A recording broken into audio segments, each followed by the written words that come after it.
celebrating quite a lot of things. Our site has changed completely. It has new colors, new features, and a lot of enthusiasm, which is growing, I hope, with everyone. We also sent out the latest newsletter with some of the new things that we had introduced. And today we're going to have another evening with Shostakovich and the way he told his whole life, his real life, through his music. We're going to be listening to the rendition of the first public evening of his violin sonata number 134, which he wrote for David Oistrakh. This is not the first performance, because the first performance was a private performance played by David Oistrakh, but the pianist was Moise Mendelovich, and the pianist here tonight is Richter, and he was the pianist in the first public performance of the piece. Shostakovich wrote the sonata in 1968, and it is one of the very finest production of his later career. It's a chamber work of unbending grandeur. You feel that it's full of much more life than you can expect from something that is written basically for two instruments. It's written in the autumn of 1968. He started writing it between September and October for the occasion of the 60th birthday of the great violin virtuoso David Oistrakh. And in the wake of the second violin concerto, which he also dedicated to David Oistrakh, he had written for the same artist in the previous year, in 1967. He has written the second violin concerto. The sonata embodies Shostakovich's love for the phenomenal artistry of Oistrakh. Oistrakh, who had the phenomenal touch of smoothness and an incredible technique, though he always gave a lot of heart to the way he rendered music.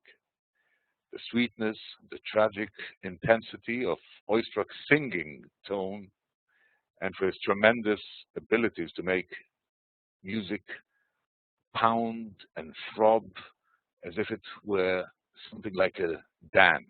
By the way, we can hear something very similar in the way that Isaac Perlman played, because he took to heart a lot of the lessons from David Oistrakh. Before we go on, let me go to the end so that we start having the music run.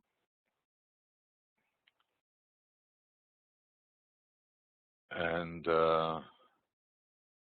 just to make sure that when we get there, it'll be waiting for us.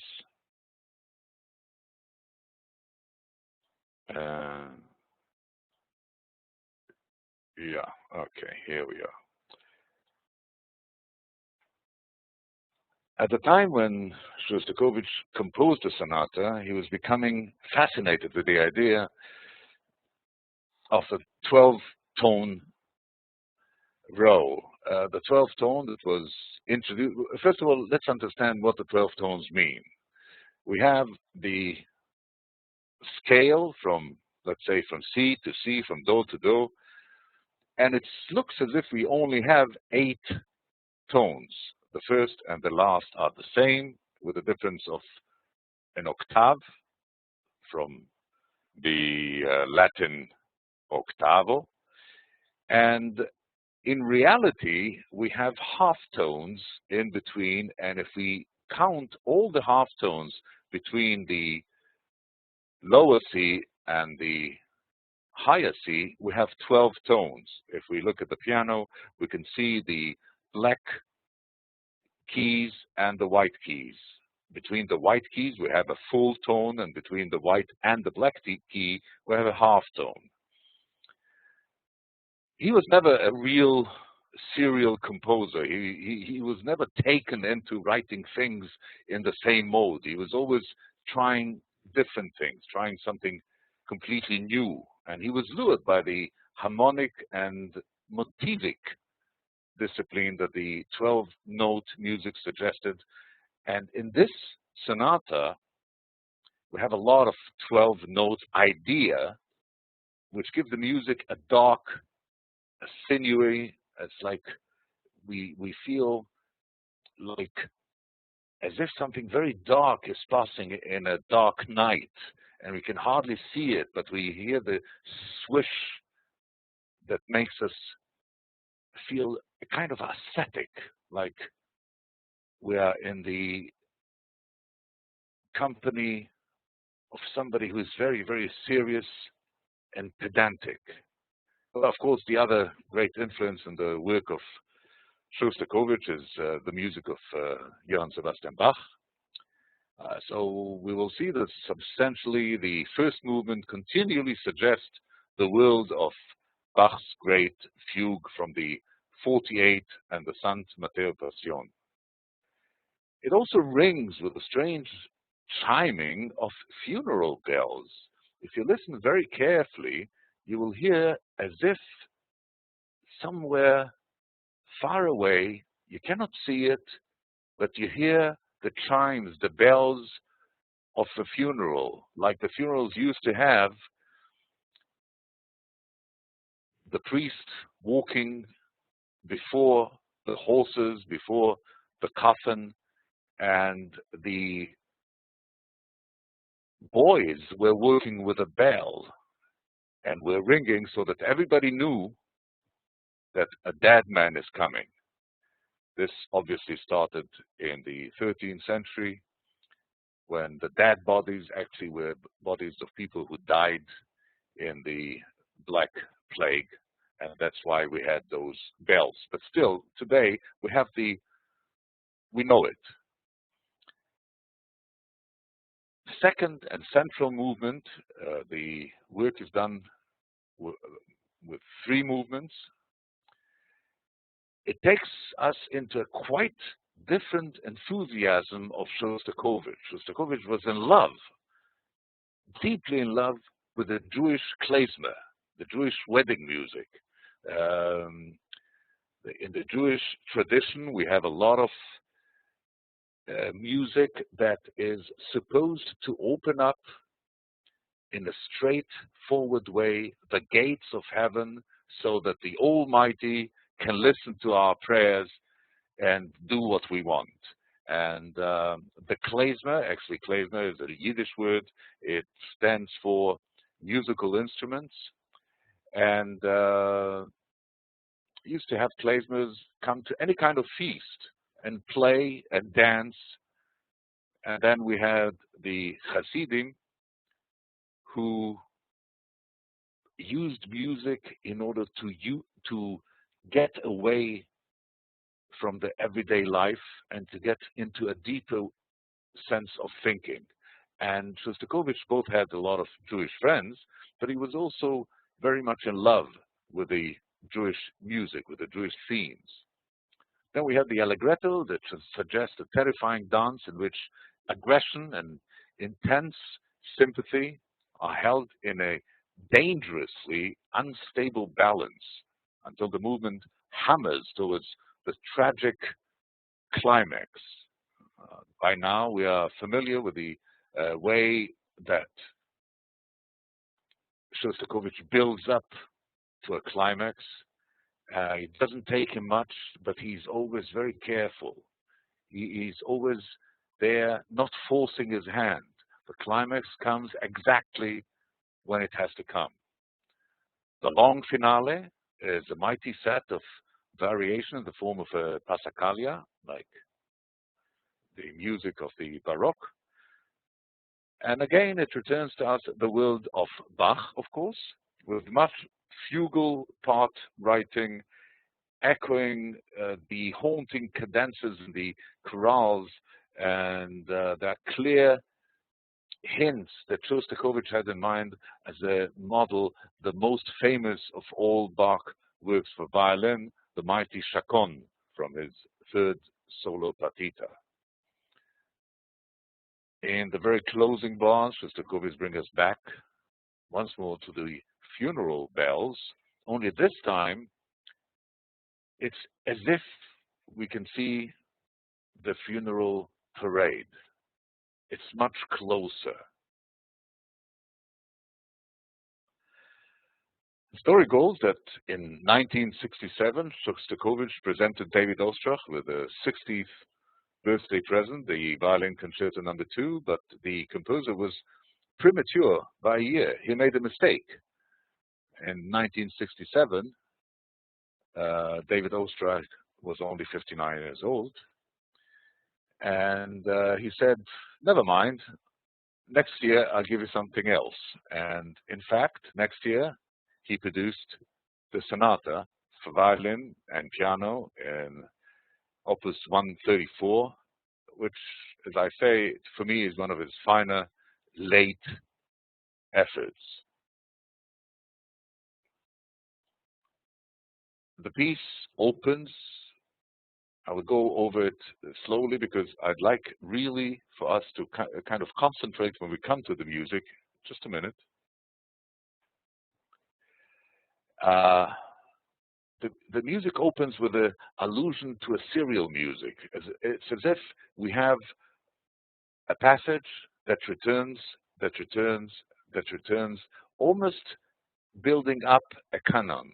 The piano presents a theme in octaves, starting in the bass and rising to the upper register, playing all 12 notes. It's called a scale, a chromatic scale. Why chromatic? Because it includes all the chroma, all the colors, the white and the black. The tempo, and only then, once it finished all those scales, the violin comes in. Tempo is an andante, in other words, easygoing. The mood is not easygoing. The mood is grim. So typical of the composer's later work. Shostakovich at that time was practically blind. His hand, his right hand, he could hardly move it.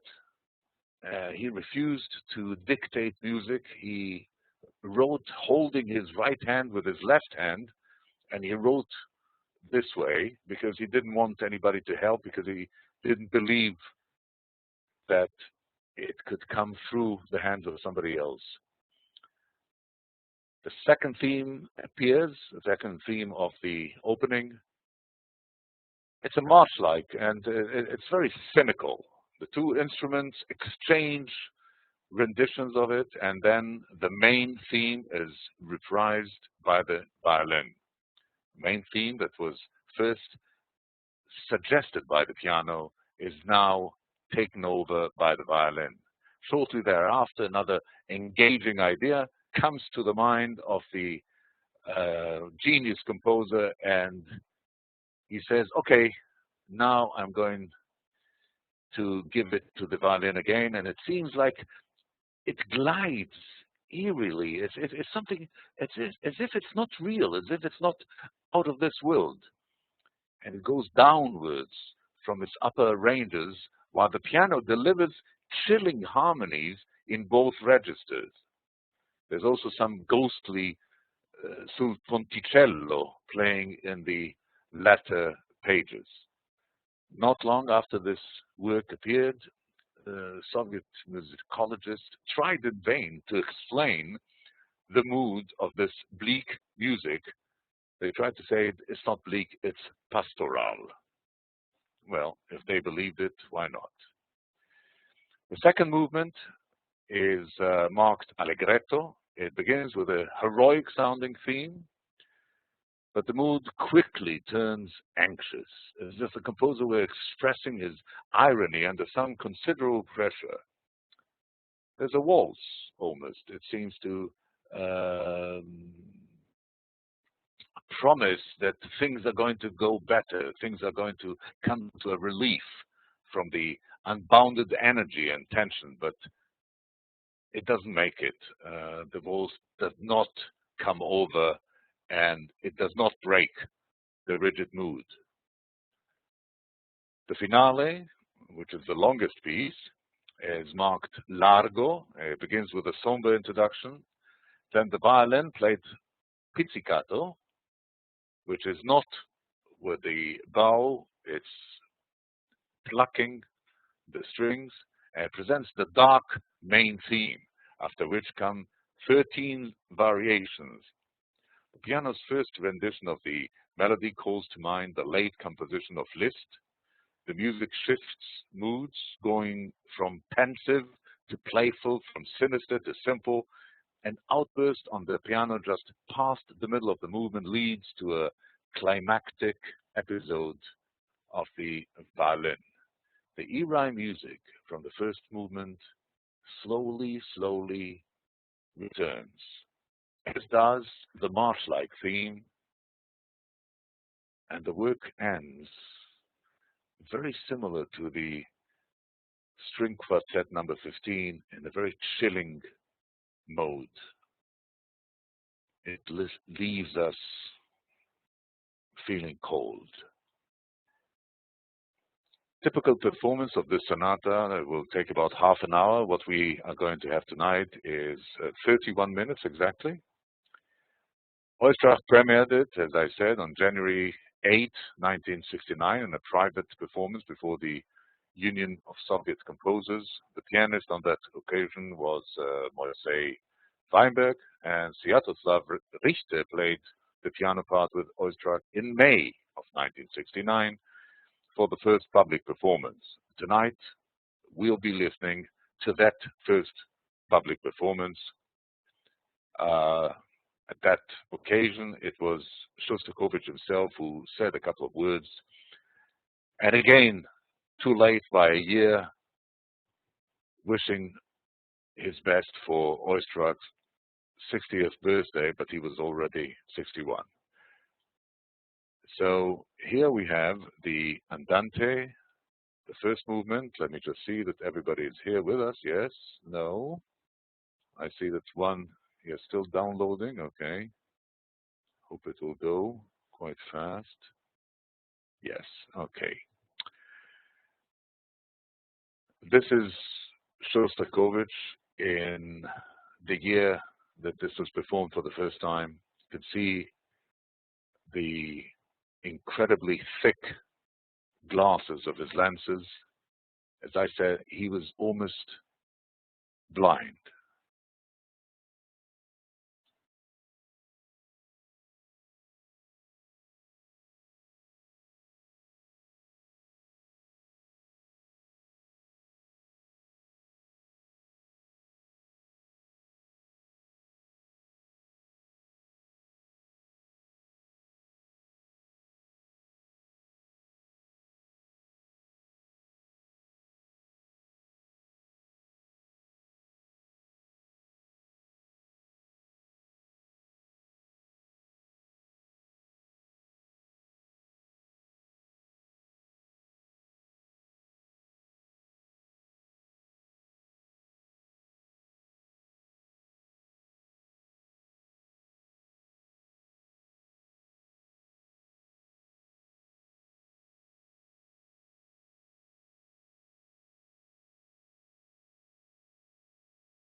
That was the first movement, the Andante. I hope you succeeded in getting this out of this world kind of feeling, the feeling that there's a ghost. It's a kind of the way that it's a very difficult piece to play, and the way that Maestro Oistrakh played the piece, it was as if he was stuttering with the violin, as if the violin wanted to say something and he held it back. He didn't let it go out all the way. Now we are going to go over to the allegretto. Uh, Good evening, Mira. It's good to have you here with us. Say something. Hi, Cornelia. I can't see you, but I don't know why. Can you see me? Yes, we can see you. Yes, I see you. Hi. Okay, I look for you. I can't see your picture. I don't know why. I think what you have to do is probably click on the camera next to her name. I don't know. I'm I think anyhow. so. And Okay, now yes. Okay, we have to wait a little bit because let me go and make sure that all the other pieces are going to be there when we want them. Okay. Yes. Okay. So we go now to the second piece, the allegretto. I think, Mira, you will start probably to hear us from somewhere in the middle. And in the allegretto now, we have a completely different, a switch of mood. No more words, time for music.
I hope we could all hear the voices of the dancing Jewish klezmers, overtaken for a second there by an almost waltz, but then again the piano kind of pushes it back into the grim mood.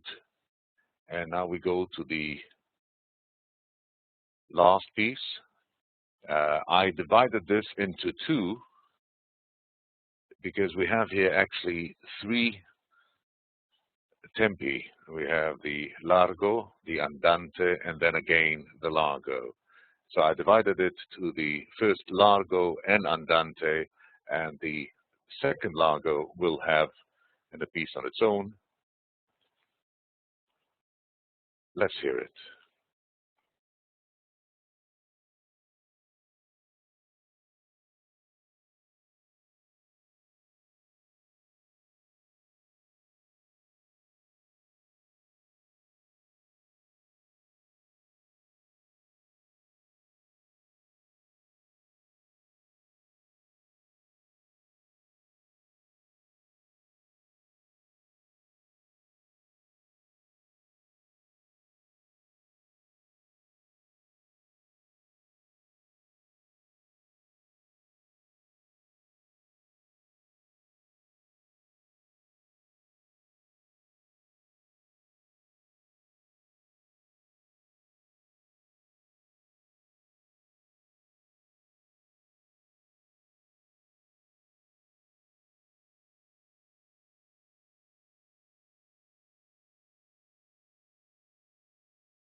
And now we get to the last part, the largo, which means wide. Uh, and please watch out for those funeral bells, which you will start hearing from the middle of the second part of the last movement, all the way to the end. And there's really a dance of Satan against the angels, God against Azazel, whatever you want, it's all in there. So let's listen to the last part, the second part of the third movement, the largo of the violin sonata in G major.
and I think that we can join the audience in 1969 in May,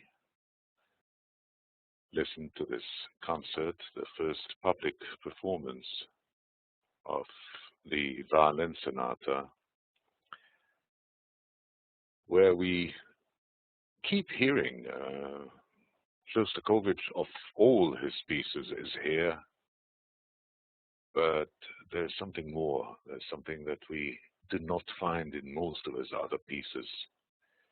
It's this eerie feeling, something that is not exactly real. And that's why he wanted to try his hand in the 12-tone scale, because it offered him so much possibilities. As we heard towards the end, the piano was giving the beginning of the bells, like a glockenspiel almost, and at that point exactly, the violin played as if it was in a hall of echo. The violin in itself played the echo and tried to get out of the echo, but the far away bells grew closer and closer, and we do feel the funeral is here, and it's here to stay. And within a year, Shostakovich was gone, but his music is here to stay, is here with us, and it moves me every time to tears, every time I listen to it, and especially, this is one of the finest performances in my book, Richter and Oistrakh, where Richter, for the first time, or for the very, very few times, gives the whole of the stage to another genius.